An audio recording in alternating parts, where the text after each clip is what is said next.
90s Wrestling Podcast. I am your host, James Tunstall, and I'm joined by a very special guest. He is the Drama King, Impact Wrestling's Matthew Rehwoldt. I hope I'm pronouncing that right.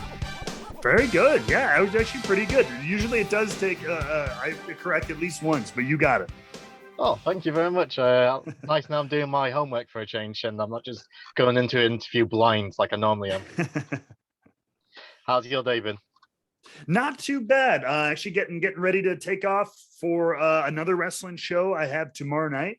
But getting a chance to speak to my lovely friends across the pond is always a pleasure. So having a good day so far. When's the last time you was over here? I bet it's been quite a while. It has been probably two and a half years. Oh, wow. Probably. Yeah. Too long. I want to come back. Well, hopefully Impact Wrestling will be returning here next year, so fingers crossed. Yes, absolutely. Well, so I suppose we'll start at the beginning, Matthew. So was you a fan growing up? Oh my God. Yeah, absolutely. I fell in love with wrestling first because I couldn't see it and I didn't know what it was. Right. And everybody was talking about, all the kids at school would talk about it. I didn't have cable television. So like couldn't see Monday Nitro or Raw or whatever.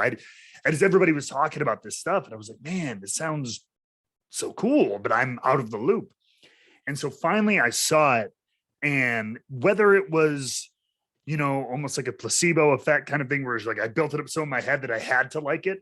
When I finally saw it, but I was watching like Shotgun Saturday Night or something. That was the only thing available on my local network, but I was instantly hooked, and I followed it for the rest, and I couldn't shake it, as it were. Like all the best things, they get into your soul, they get into your skin kind of thing. And I just couldn't get rid of it. And to the point, and that's my thing is, man, I am so bad at being a fan. I have to do it, whatever it is. Right. If I like something, I have to do it, which is great, but it leads me down so many roads and everything like that. And so that's I just pursued it. I was like, I'm going to follow this in some way, somehow, make it happen. Awesome. And the one thing what I've always loved about your work is your promos and your introductions and things like that. And you was drafted in quite early on into like FCW and NXT, and I would imagine you had the pleasure of working with one of the best promos of all time, Dusty Rhodes. So what was it like working with Dusty? I can only imagine. Dusty Rhodes, baby. Oh my God. I love Dusty. He was a mentor for a lot of us in that class, in that developmental system, an absolute, obviously, legend of the business. And what I liked about Dusty, though, and because this is kind of a rare thing in wrestling, he's one of the, whatever, we'll use the word old timer. He's an old school guy. He's from that era. And I think a lot of them get stuck in their ways a little bit. I'll just say that. And Dusty was really good. Even though like he had his classics that worked, he was really good about understanding what works today that, wasn't the same as his era. So like he came from an era, like one of the prime examples is he came from an era of the, yelling at the camera. Let's put it that way. I'm going to kick your butt. I'm going to throw you from the roof and all this, almost like the Macho Man kind of stuff. That was kind of his era, that prime, that 70s, 80s kind of era. But he was a huge proponent of, baby, why are you yelling? Just talk to me.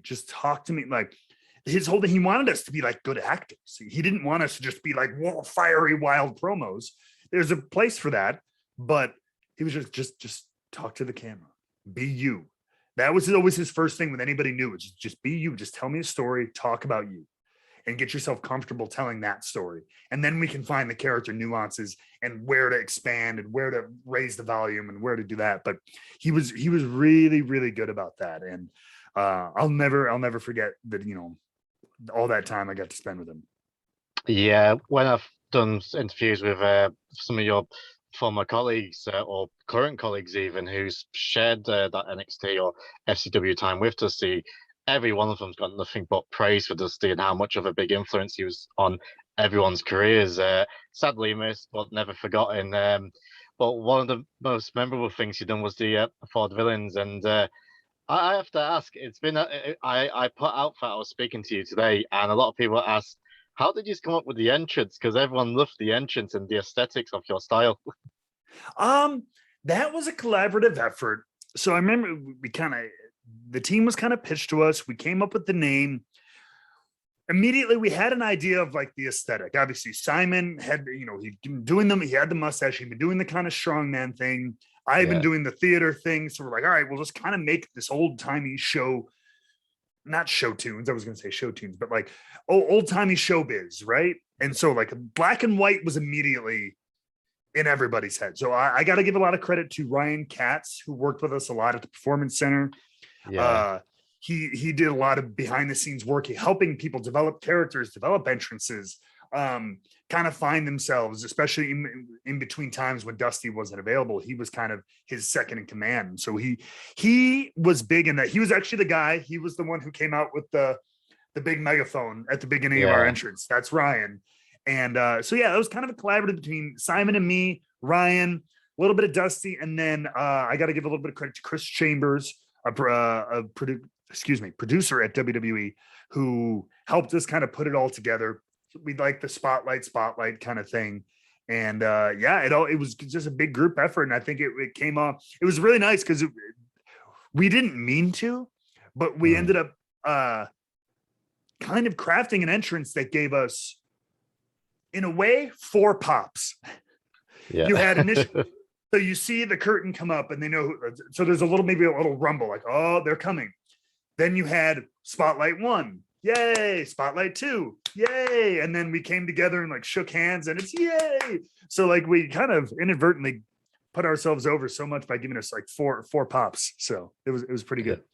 Cool. So you had some many great feuds, WWE, but obviously you've made your way towards Impact Wrestling. And what was it with Impact Wrestling that appealed to you so much? Was it I suppose, the togetherness of the locker room and the roster and that, or was it other things that impressed you? And the reason you wanted to join? So first of all, a lot of the people who are there are obviously friends of mine, former colleagues of mine, people like Sammy Callahan, people like Eric Young, two guys who've been there for a while. Eric Young, of course, especially, is a stalwart of the Impact brand. And so he was back there and he, just talking to him, he was speaking highly of just the environment, especially how it is now. Like I said, from the talent in the locker room to the creative staff to the management, like everybody's kind of cooking on all cylinders and on the same page. And it just sounded like a good place. So going back and forth, he put me in touch with the people I needed to talk to and everything like that. And until I showed up, though, I was hearing all this from my friends, but you don't know until you show up there to work what it's going to be like. Right. So I knew it was one of the best options out there. So I wanted the opportunity, but I didn't know what it would be like until I got there. And thankfully that it was one of those companies, one of those places that, the moment I walked through the door, there was a warmth, there's a camaraderie backstage. Like I said, wrestling can be a hard business. Sometimes, somebody new walks in, there's a little bit of that. Who's this guy coming in but literally everybody was like, either so good to see you, so good to meet you. Everybody wants to work together to create the best product possible. So that just solidified it for me the minute I walked in the door. And then between that, clicking with Deonna, we had such a good chemistry right off the bat, and all of it just has kind of fallen into place. And so it just kind of validated all that for me. Yeah, and I remember seeing the vignettes at Slammiversary, and your name popped up. I was like, "Oh, this is interesting." And Homecoming, you tagged with Deonna, and you are the king, and she is the queen. So, how was it wrestling that tournament? And some pretty great names in that tournament here. You wrestled Hernandez, Alicia, Cardona, and Green, and obviously Decay. So, you's coming up trumps, being victorious. How was it being part of that tournament? I mean, that was really cool. And to come in not a lot of wrestling was happening during this, the year prior to that. And so Yeah, I had to go from, I wrestled, I think, a handful of matches over the course of 2020 into 2021, and then land an Impact and do 3 matches in one night. yeah. Yeah. It was a test for me, but I appreciated it. Like I said, me and Deonna clicked pretty much right away, which was awesome. everybody I worked with was great. Obviously, I've worked with Matt Cardona a ton, so it was fun to get back in the ring with him. But a lot of the other people, first time getting in and working with everybody, but it was such a blast. That was the thing. I was having a lot of fun again, just working with everybody. So in addition to the honor of being, paired with deonna and having the privilege of being named the winner of that tournament. Awesome. And I've been asked by fans, and they're going to ask you, obviously, you're part of the legendary Guerrero family and you're married to Shaul. What's the likelihood we might see her in the Impact Zone one day? You know what? It's wrestling. You never say never. I know she's a fantastic ring announcer. She's such a creative person too. She could be a character of any stripe. Look at her mother. It runs in the family. So maybe she could do something like that. But she's also doing some awesome stuff herself.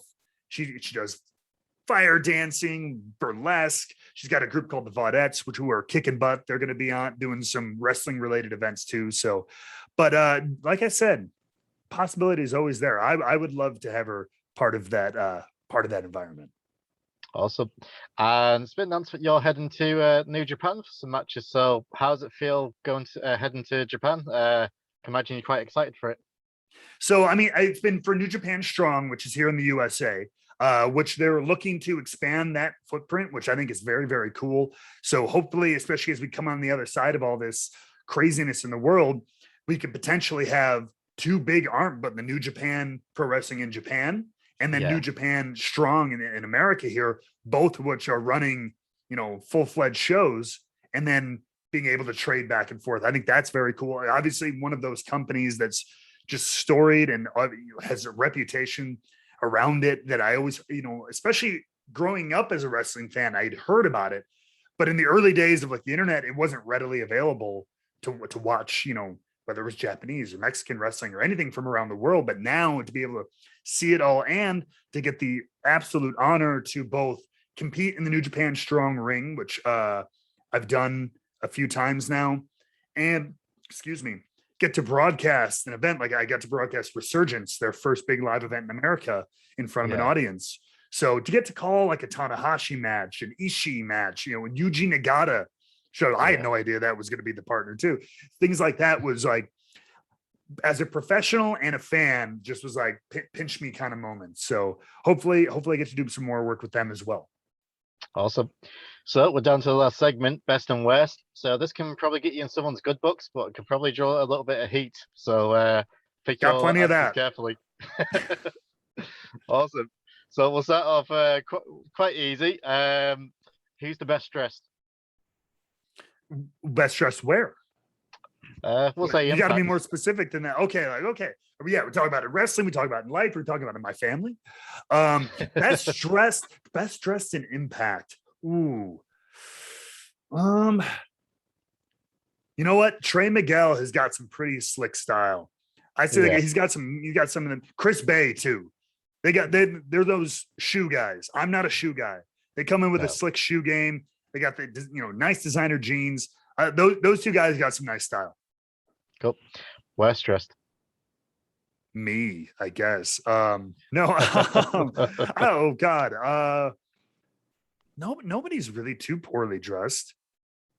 I'll say Sammy Callahan because he don't give a rat's patootie. he's a rough and tumble brother. So yeah, but me really. Cool. And this one can cover your career. Best agent / producer. Ooh. That's a really good question. I've had so many really good agents. Honestly, probably Fit Finlay. Yeah, that's a common answer, to be fair. Yeah, Fit's one of those guys. He doesn't put a bunch of pressure on you when you don't know. He's very chill, but he can also turn your match into like genius. He could take your match from like basic to genius in a few simple things. You're like, oh God, yes. Why didn't I think of that? Thank you. And everything like that. He's phenomenal. Right. Worst producer or agent? This is the part what gets you heat. All we can skip right. Yeah, and like I didn't have any like Nobody worth mentioning on like the worst. Yeah, that's I don't think that's fair. So I don't have an answer for that one. I didn't have anybody too bad that jumps out anyway. Cool. Best fan moment. As a fan, best moment, I mean, which works in two ways. So I met Shawn Michaels ahead of WrestleMania 22 in Chicago as a fan. Nice. Got my book signed. Me and my friend dropped to our knees and did the Wayne's World "We're Not Worthy" to him. It was embarrassing. And then a couple of years ago, I shared a car ride to the airport with him because we were both working on actually in the UK. We were both working on a show there.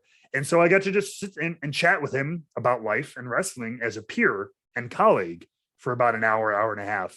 So but on the inside, I was still doing we're not worthy. We're not worthy. Yep. So those are both kind of a fun full circle moment for me. Awesome. Well, running long, but what I do want to speak about is Impact Wrestling. Impact fans can watch Impact Wrestling and Impact specials on the Impact Insiders on YouTube and the Impact Plus app. And you've also got your own Twitch channel, and tell everyone about it.